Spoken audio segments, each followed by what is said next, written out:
and you turn the lights off. If you can turn the lights off.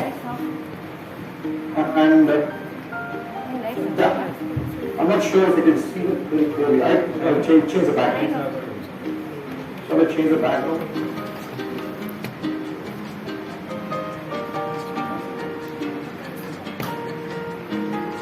Okay, that's better. I don't think you can see that. Wait. In sharp shape, just remove the sharp shape. Wait. Is this clear? Can you see the foil? Can you see the foil here? You just have to see the foil. If you don't see the foil, you can come back and see it later here. Okay, you can come back and see it here. So all I have is just, I think, what is this? Do you know what is this? Router. Yes. Somebody said, and they get, yes, it is. And have you ever tried making one of these in the house? Have you ever tried? Okay, if not, you must have seen it in your textbooks, in your childhood textbooks. I think this background can be better. Can you see the wire? And can you see when I lift it, there is a foil? I think I put it here. Let's put this. Okay, this should be slightly better than what it was before. Okay. I think there are lots of reflections to see. You should stop. I think if you close the curtain, it will be better. But whatever it is, let's say. Okay. Alright. I think if you can see the foil, that's enough for me. Because you will just understand that there is a small foil there, and you should just understand that the foil is there for a reason. And all of you in your textbooks have, when you were children, when you were doing your physics, you read about the microscope. It had a very special name. The special name was, what was the special name? What was the special name? It was a gold leaf electroscope. It's a gold leaf electroscope. So I was thinking if I had to show children something about charges and all the things, I have to buy a gold leaf electroscope. And gold leaf is costly. So I just gave up on that. But one day it so happened that I said, well, what is the reason for having that leaf? It is a detector of charges, right? Okay, now how do you generate charges? You have seen the clue in my hand. So I'm going to generate charges, right? So this is just a pipe. This is not magic wand. This is pipe, okay? I'm just trying to put this closer to the leaf. Well, I hope there is no charge on this. This is PVC, polyvinyl chloride, right? And generally, it is very hard to remove the charges. So what am I doing? I'm trying to take away the charges, right? Hopefully, all the charges are gone. And now when I put it on this, well, it's still static. It's not moving. I'm putting it close to it. It's not moving, right? It's static. Nothing is happening. So hopefully, I'll do something better now. So I'm taking a cloth, this is a microfiber cloth, and hopefully this will do. I'm just going to rub it once. I'm not going to rub it 100 times. So we'll watch this. I'm just going to rub it once. This is my chance to rub it. Okay? I rubbed it once. Now I'm going to put it here. Sorry, I touched it. I should not have touched it. I cheated. So what I should do is, I'm not happy with this. Are you not able to see the stuff? I just want you to focus only on the foil. Okay? Good. Some light on the plate. Yeah, one second. You want me to put the light to the camera? It's visible. It's visible now, at least? Okay. Wait. Let me see. I still didn't do anything. Wait. Well, Prabhu sir, there is a charge.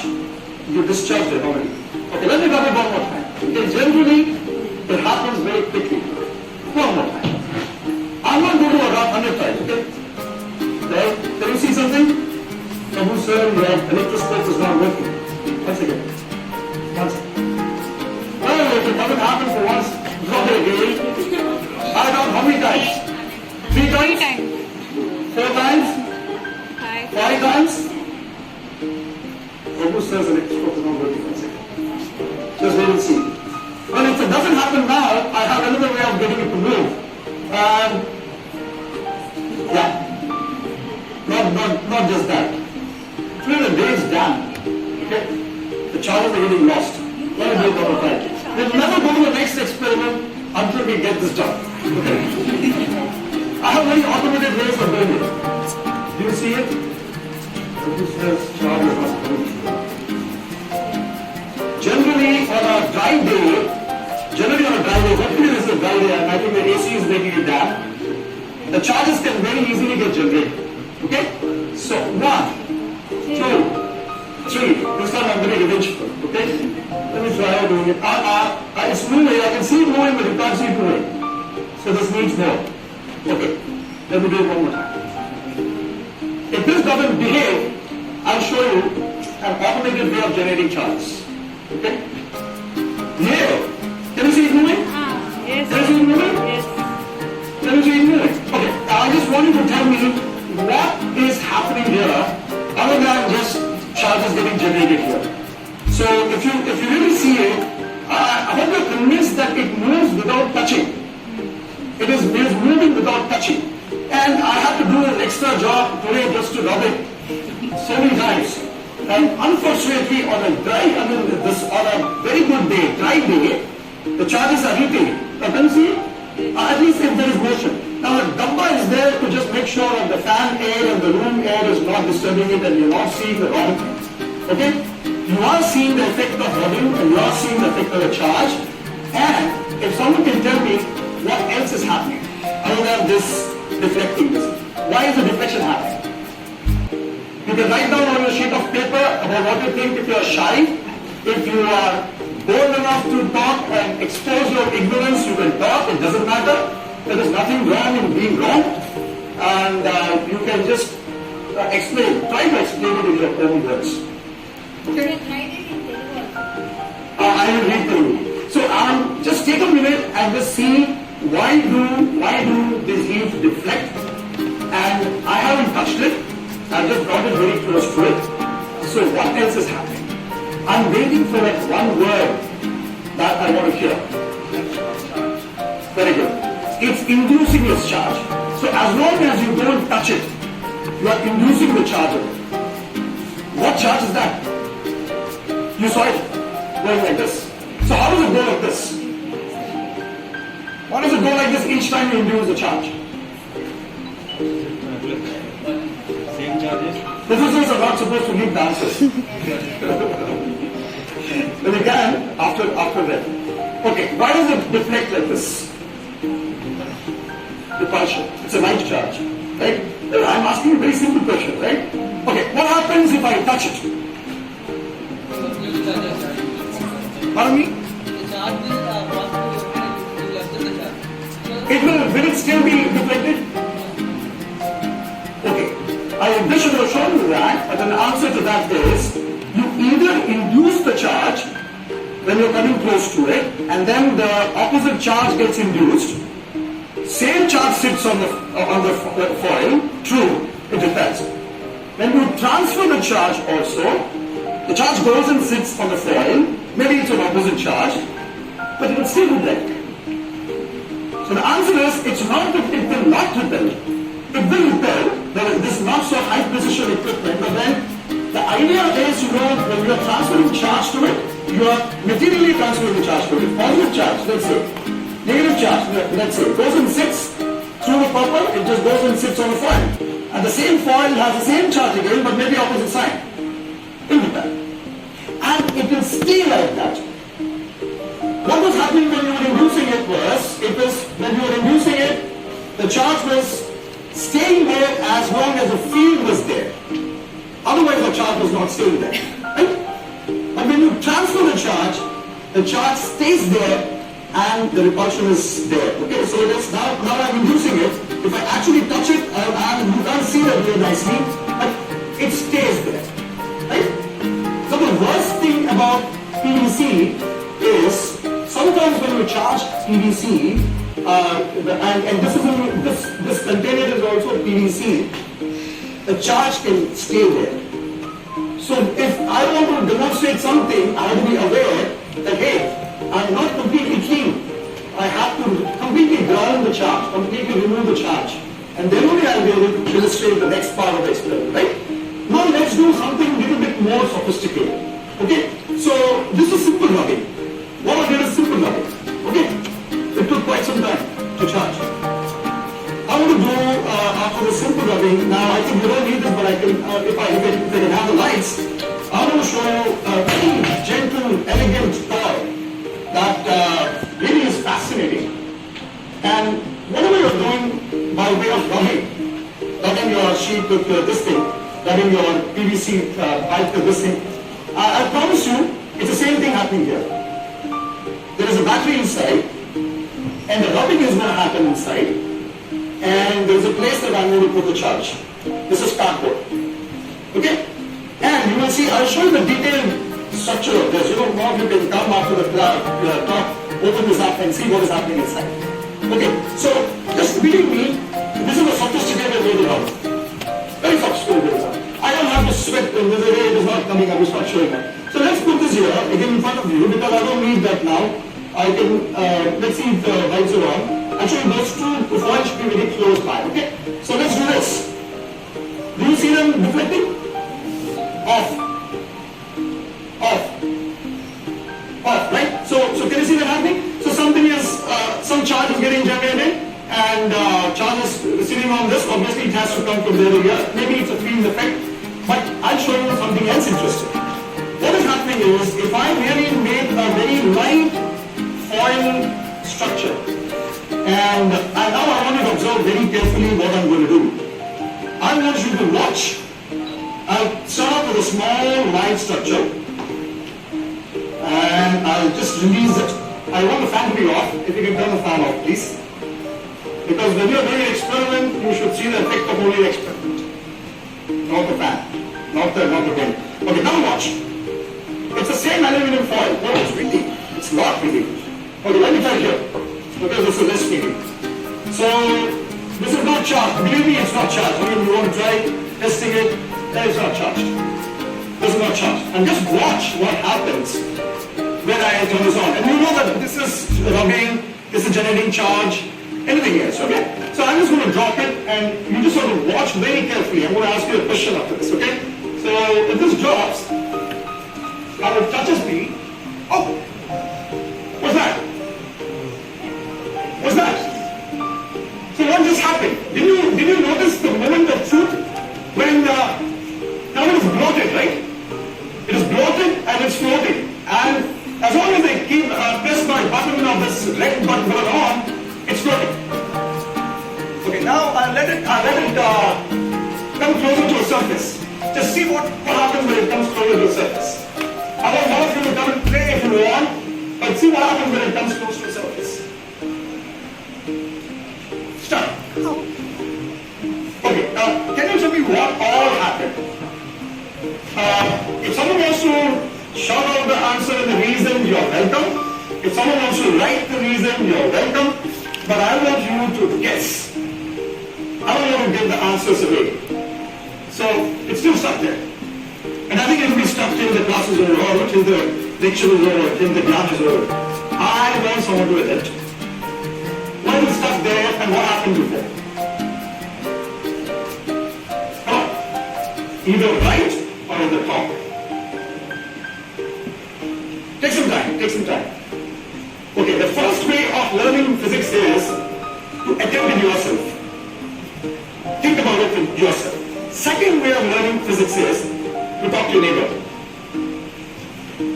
It's group discussion. Okay? And the third way of learning physics is to express your thoughts. What do you think is happening?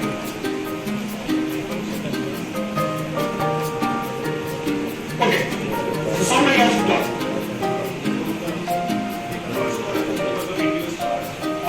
There. When I was doing this, when I was dropping it, comes closer. Yeah. So the same charge is induced. Yeah. The one when you say induced, remember, earlier experiment, when you were taking it off, no charge. When you were putting it closer, it looked as if your answer was right, it was induced charge. But what was happening here? I dropped it, and did induction happen there? Or something else happened? Louder. Repulsion. How did it start rippling? The rippling happens when the same charge is there, right? But there was no charge initially, right? Then it started rippling. I don't understand what happened in between. So initially no charge, it's simply floating in the air, right? It was like this, I mean it was not swollen, right? And then something happens in between. You should observe what happened in between. Somebody should tell me what happened, what is the main important event that started the repulsion. I agree it was rippling. Division of charge, that's she spoke like a mathematician because she's a mathematician. I would say multiplication of charge. I would say addition of charge. And probably subtraction too. I went positive and negative. Yeah, so you are close to saying the right word, and the right word is transfer of charge. Did you see it touched it? The moment it touched this surface, the charge got transferred. It's conductive. It's aluminum foil. The charge got transferred. It's the same charge. So it better ripple. And it's the same charge on aluminum foil all along. Aluminum foil all along. And aluminum foil is loose, but it got fluffy. I mean aluminum foil suddenly swollen, it got swollen. Right? Did you see the swelling part? You can see it again now. Now put all these things in one line and let's take a bigger structure. Okay? And a bigger structure hopefully will be looking more beautiful. Okay? So let's take the butterfly. Take a small butterfly because I'm not too confident the larger butterflies are lighter. So the key thing here is you are creating an environment where you can see the effect of charges, and effect of charges is not that strong. It is on delicate surfaces that you can see that the charges are playing so nicely. Okay, I'm going to draw this again. Okay, now watch carefully with a renewed observation. When this comes up. That's the butterfly for you. Okay, and he touched it, and I come back, man. Okay, bye. And that's going to get stuck to cell. Okay? So the interesting thing is, the moment the charge transfer happens, it sits on the whole of the body, the butterfly. Thank you, sir. It sits on the whole of the butterfly, and it ripples. It has to go as far as possible because light charges don't like each other. Right? Light charges ripple. They hate each other. Okay? So, you saw that, such a beautiful concept comes through in such a nice small experiment, because if I take another paper, like if I make this sort of solid paper, you think you will be able to see the effect? No, not so easily, because this electrostatic forces are very weak compared to your gravity also.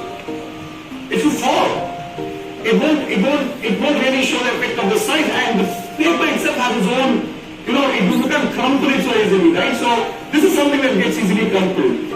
So you see the effect of this, you have to amplify this in an experimental setting, and that is this. You need a leaf like that. You can't put cardboard pieces there and hope that they will repel, because they're heavy, and gravity will take over more than anything else. And therefore you need a lot more charge to repel. Okay? So, interesting thing is, electrostatics was discovered by simply rubbing. So the first element that people rubbed and found that there was something interesting going on without even knowing positive charge, negative charge, electricity, nothing. People didn't know anything. In 1700s, when Benjamin Franklin was flying his kite and he suddenly got a shock, Benjamin Franklin didn't know what was happening. Okay? And when others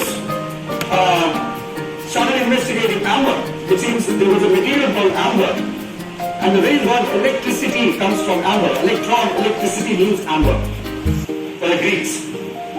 So rubbing started the entire story, if you really ask me. Rubbing enabled charges to get transferred from one body to the other, and rubbing charged bodies had very strange properties. Charged bodies had field around. Now, no one saw the field. You and me didn't see the field. There was one guy who thought about the field concept. And can you tell me his name? Louder. Yes. Michael Faraday. And Michael Faraday didn't go to school. Michael Faraday was working in a bookbinding shop. And Michael Faraday, who used to work hard, he not only used to bind books, he started reading all those books.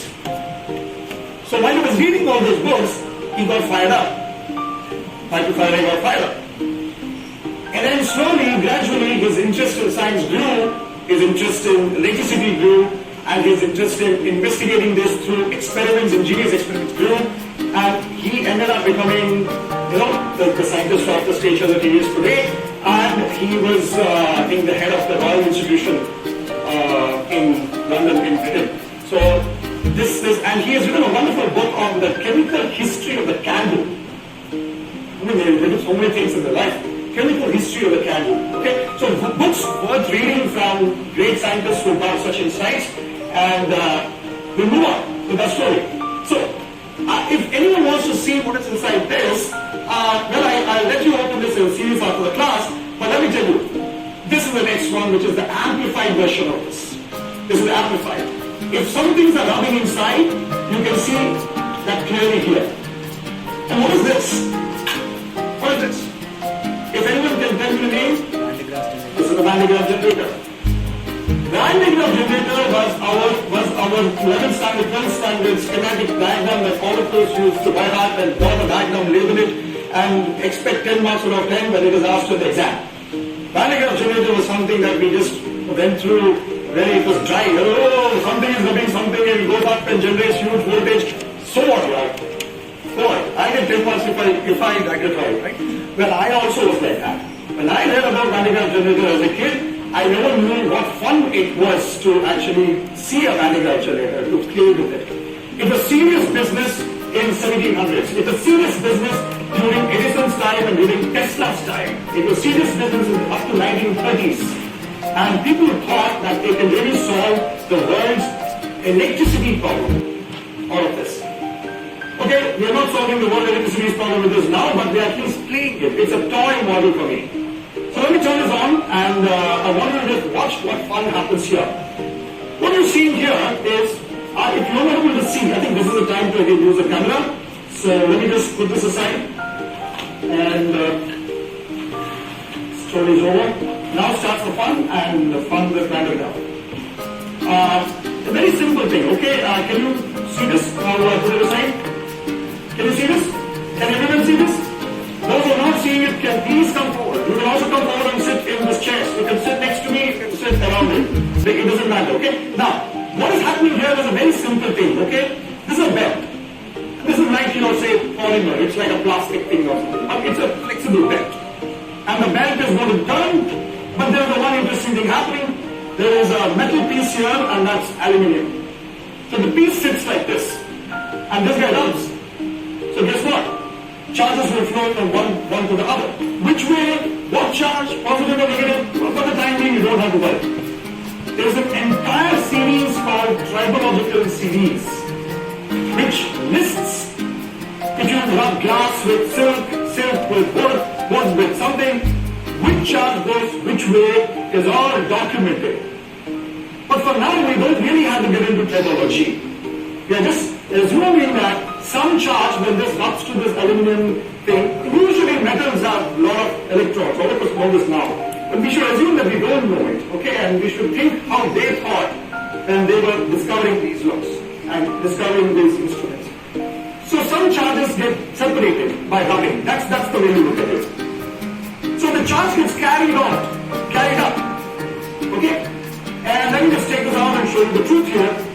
Once it gets carried out, you see that there is a small copper wire there. There's a small copper wire. Can you see the copper wire? Okay, I'll show it to you on the camera later, but I'm not interested. This is too slow for me. Okay? Can you see the copper wire? Yes. So charges get separated at the bottom. They get transported by the belt. Okay? They come up. They touch this copper wire. And the copper wire doesn't have a charge, so it likes to take it. It takes that. And from there, it comes up to this aluminum plate. From the plate, I put this dome on top of this plate. Guess what? All the charges will come and sit on this. And if I do something else very nice, I think that I can put the sharp thing. No, I put the sharp thing here and we'll play with it later. But then if you do this, you expect this dome to get charged. Okay? And the reason I'm rubbing the dome is not to sit on flat surfaces. Anything sharp is not good because the charge can leak through that. In technical language, if you have studied electrostatics and if you have worked out electric fields, sharp corners are a lot of electric field. If imagine this flat surface, electric field is flat. That's all. Imagine that getting sharper, electric field lines go like this, like this, like this. Well, no one knew about electric field lines in those days. Even Benjamin Franklin didn't know about it. But I'm just jumping a couple of hundred years later and then telling you that sharp objects, electric fields are very strong there. So nowadays, you might have even heard that if you sit under a sharp object, gravity gets concentrated there and a lot of things happen. I don't believe in that though. But sharp objects, electric fields, very, very strong. So, do you remember what is the one sharp object that we use generally to safeguard ourselves? Yeah. No. Building, yes, he's coming close to building, very good. Up to him, very close to it. Good job. So, Benjamin Franklin invented the rod, the sharp rod. He invented the earthing rod. Lightning conductor. That's a technical term. I don't want to be a technical term. But thank you. So Benjamin Franklin was the first guy who said, guys, what you see in the skies, the discharge is electricity. Even in those days, in his days, it was difficult to understand that lightning that is happening there is something like electricity because they didn't even know about electrons. When was electron discovered? Very recently. Sir J.J. Thomson did that in 1900s. And how do you expect Benjamin Franklin to know about that? No. But Benjamin Franklin had the intuition during his time to hypothesize that electricity is like a fluid. It's like a fluid. That's what he said. And he said the fluid flows. And he said the fluid flows through conductors. So remember the picture that they had when they did this. Very fluid picture. It was being proved wrong and it was proved otherwise. Okay, fine. But then see how the science is built. Okay, now let's do that. Let's just generate charges. Let's put them here and let's see what we can do with those charges. Can we run this room with this electricity I'm generating? Yeah, you said no because you don't see that at all. In those days, people really thought that they could solve their electricity problems by this static electricity. Electricity generated by rubbing. Okay, so let me just turn it on. And I'm doing something else here that Benjamin Franklin did and I can get. Guess what voltages I can get out of this? I mean, I'm simply jumping into the word voltage. I should have even used the word voltage, right? But, I mean, excuse me for that, because I have at least half an hour to go before I complete. But then this is the fun part. If I turn this on, and if I simply play with the same, should I play with this? Okay, I will play with this, I'll play with this at the end, because this is a very interesting thing you're going to see happen. So I'll leave it here, and I think I'll play with, let me just play this small piece. This one. Okay, I'm turning this on, there's a switch. It's turning. I want one of you to come and just see what happens. Just feel the field. Can anyone volunteer to come here? Can you see the bulb going? Huh? You can't see this? You want the lights to be turned off? One person can come, and I just want you to just do nothing. Just wait. As this is happening, you should watch two things. Watch her and watch what's happening. Okay? You should watch her also. Very important. So I'm going to put it close to you. What's your good name? Shavani. So Shavani is going to just feel it because you need to feel physics. Right? And Shavani, you promise that you're not going to blame me if anything happens to you. Because this is serious stuff, this is voltage stuff and anything can happen. And so Shavani is willing to risk her life for physics. Physics, yes. So Shavani, Prabhu is not to be blamed if anything happens to Shavani. And so Prabhu turns the machine on. Shavani, just feel the field around it. Just feel the field. Slowly. Watch Shavani. Slowly. Okay, just do this. Yeah, and bring your hand closer.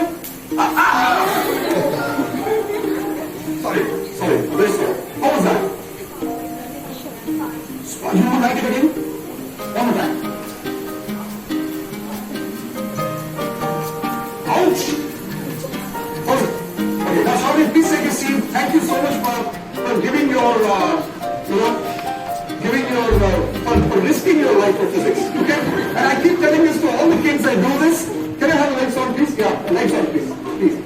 So I keep telling this to all kids. You know what is the voltage that Shravani just now got struck by? How much is the voltage? Can anybody guess the number? Take a wild guess. 5, 9, 10? Huh? Louder, you should be confident. Louder. 10, yeah, okay, 11. Please jack up the number. It's an insult to say that she got a 10-volt shot. That she should have got it by 2 batteries, making it out of by making the battery. No, it's definitely something better than that, right? You have to feel it to tell what the voltage is. Does anybody else want to feel it? Yes, guys, come, please come. I want you to feel it and I'll tell you the number. And if I tell you the number, I think the department has to have an ambulance ready outside. Okay? So, I'm just going to try this guy again. What's your good name? Money. So, money is the precious money is going to try. Okay, so I'll just do this. And money, just be careful on the wrong desk. You're good? Yeah. Just try that and look at money's face. Closer. You know that something is going to happen because Shravani set the path. She was like very cutie. She ventured into the unknown. And you are down. Now he is almost psychologically shocked. You got it? You didn't get it. It's psychological. Try. Okay, if you don't try, I'm going to show you this. Watch this. This is nothing. And you will see how the thing is happening. It's happening through the third pin. And if that guy doesn't have the third pin, I'm gone. Okay, so let's watch. Watch that. Watch that. Watch that. Okay. Now kids, when I showed this to them, so initially, you want to try the thing? Try it. Yeah, try it. Try it. Ambulance is ready? Okay. Yeah. Okay. So the wonder is this. So I think you did get a shot, and now you see there is an electric field, and you see that if you move this, and bring it closer, so that you can see it. It's good. Yeah. Touch it. Touch it with us if you want. Bring it closer.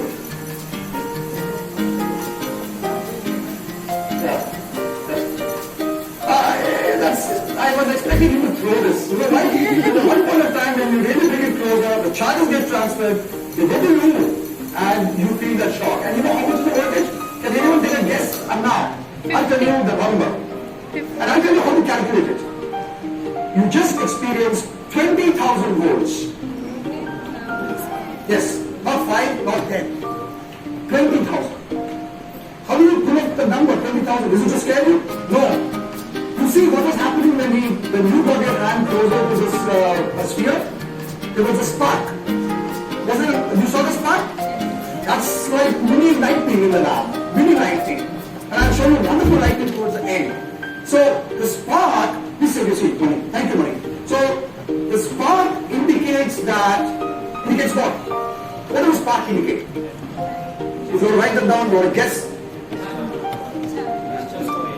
It's not just transfer, it is discharge of air. The air molecules got excited. The air molecules got ionized. The air molecules started conducting. And all the charge that was put on the sphere for so long, after so much rubbing, got discharged in a second. In fact, it's not a second, it gets discharged in a split second. Right? And so, let's say we did an experiment in the lab and we went ahead and found out that air molecules can get ionized at so-and-so electric field. So you can always measure the voltage across 2 plates. You can always see the distance between the 2 plates. You can always bring them closer. At what point does air get ionized? Whenever there is a spark. What voltage did you put? Maybe you put around a million or 30 million volts per meter. Actually, that is the electric field strength of air. 30 million volts per meter. I think it's 3 million volts per meter, 20 million volts. I'm getting the number wrong, but it's 3 to 6 volts per meter. demonstrate that by just seeing where the spark happens first, you can see that the small gap has that much electric field strength because it's a standard thing, right? Air breaks down at the almost at a similar value. So then you consider yourself as ground and you consider the distance, and then you see if the potential difference between this sphere and you being at zero, let's say, is known, then you know what is the voltage of this guy. You do the maths, you will get close to 20,000 volts. Now, 20,000 volts, Shamini and Mani got it, but nothing happened to them. We generally say, well, you should be careful, you shouldn't put your hand in the plug here, you should do that, that's 220 volts. And you die if you do that. But you didn't die, then you did this. Why? Huh? Who said that's correct? Sir, you are leaking on the answers. You are leaking like current, you are leaking on the answers. So, yes, the most important thing to learn is voltage doesn't kill you. Voltage doesn't kill. It's the current that kills. Was there enough current in this thing? No, there was not enough current. You know, if you want to give if you want me to give the numbers, the charge on this is to the order of nanocoulombs. Nanocoulombs. And if nanocoulombs flows out in 1 second, it's nanoamperes. When you die when milliamperes of current flows through your body, and not just through your body, flows through your heart. So if your milliamperes of current somehow flows through your body, through your heart, then there's a chance. Your heart is an electrical organ, by the way. It's an electrical organ. It works on that. The heart's membrane, the smooth muscle cells are electrical in nature. The oscillations that are going on are electrical in nature. That's why ECG helps. When you pick up the electrical signals from different places, you reconstruct what your heart is doing by looking at its electrical health. The PQRST waveforms tell you how healthy your heart is. So now, you didn't die because that milliamperes of current didn't flow through you. So God bless you. This is not doing that. Okay? And I didn't die, you didn't die, and we all know that this is 20,000 volts. So we are not scared anymore because it is current that kills eventually, not the voltage. Let's play some more with this. Okay? I'm going to put the sharp thing here. Thanks to Benjamin Franklin. And I'm going to just put this foil here. This is a nice looking foil, and I'm going to make it rest on this pivot here, okay? Hopefully it will sit and it won't fall down and waste my time. Okay, hopefully it sits here. Is balanced? It's balanced. There's a lot of air in the room, but still it's not really disturbing it, right? It's stable. Okay, now I'll turn it on and see what happens. Just watch. The air is not doing anything now, right? So that factor could not play a role possibly in what you're going to see next. Okay? So just observe this. I'm going to just leave it like that. It's rotating. It's turning. It's turning better than what it could have done if it was under a fan. And probably it would have been much better if I really settled it nicely, okay? Okay, so off. It's turning. Tell me why is it turning? It's simple foil. Hopefully it doesn't get a shock now. It's a simple foil. And it's got a place to sit. Just like I can sit on this. And I turn it on. You know what happens when I turn it on, right? It's just charges. And you can also guess what will happen. The charges will come and sit here, everywhere. But it's turning. How I invented a generator? Like an electrostatic generator? Then it's time to file for a patent now because I can make a motor out of this. Simple electrostatics will give me a motor. Right? Watch again.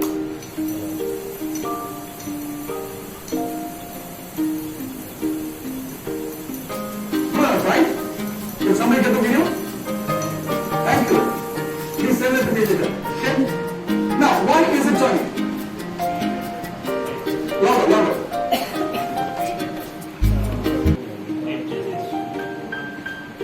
Yeah. The edges here.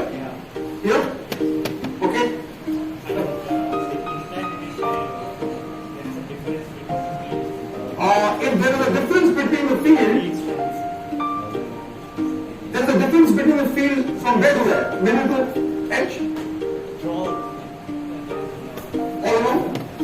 But this is a metal. In a metal, all charges, charges spread equally all around. Huh? Field lines, something to do with the field lines? And they're generating the torque, the flow? I don't know. Yeah. Huh? Flip, I can't, it won't sit on it, boss. If I flip it, it's not too stable. It won't sit. You can try experiments. This is where I want you to think about different ideas of trying it out. And you may want to even try a different shape. You may want to try a disc. Try this complicated thing and see where it turns. What will happen if you put a disc? You have to try. I didn't try yet.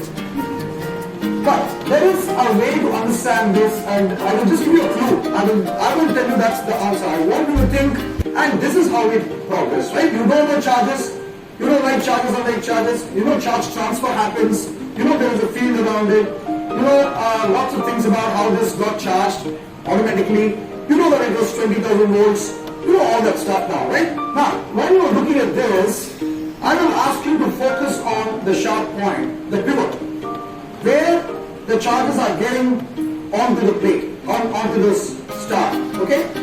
So what happens when like charges are here? I'm one of them, and this is the star, okay? So I just went up and I got charged, and this thing got charged, right? The next one is coming to me, right? Next one and this one will repel. They don't like each other, they will repel. So when they're getting onto this, the charges will push against each other there. Push. And you will see that something else will happen. But that's a very inefficient way to turn this, right? You are turning it from the center. About electric fields, you need to check. I don't know about the details of that, detailed distribution of electric field, and you need to also try a disk. If it starts rotating with a disk also, then the only possible force or the torque is coming from the point where the charges are jumping onto this. Charges are jumping from the sharp point to the disk.